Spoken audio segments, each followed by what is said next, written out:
We left and we headed over to the next building that had 22 of the same home health care providers operating from inside of the building. Right here you have multicultural home care. And right here it says it's open, but can't even get in. Another Reliance Recovery Center. Mercy and Grace Care, Inc. Right here you have Denden Eritrean Youth Development Association of Minnesota. Another child care center. Welcome to Bright Beginning Center. But what do you guys think about the fraud that's taking place here in Minnesota? Sorry. No comments. Can I please? Right here you have Serenity Quality Care.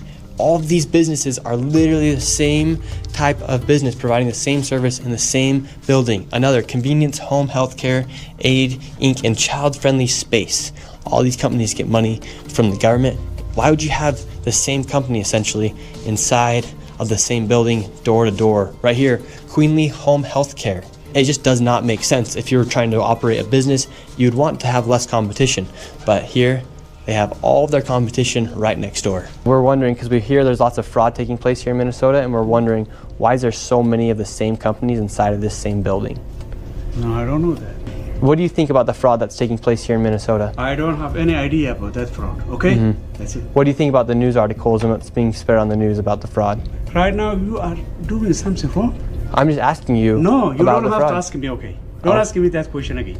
Okay. Okay? Who can I speak to? Yeah? Who can I speak to? Okay. As soon as you confront about the fraud, they get angry. When these people have these home healthcare companies, you're seeing them everywhere inside this building. What kind of fraud are they committing? So there's false documentation being submitted to the state of Minnesota for services never provided.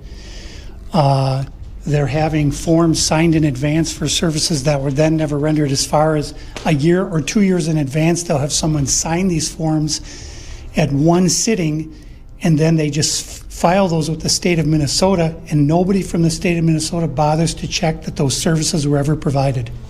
So they're essentially just using people saying that they had these services provided months or even years ago, then filing the paperwork and then receiving money from the government. Right, and the Somali community is a very closed community, so everybody's in on it, and they don't want to talk, as you can see. And for this building, I'm going to give an estimate of around $30 million for how much fraud is taking place. That is a very low estimate. However, still a lot of money in fraud. And do you think there is fraud taking place here?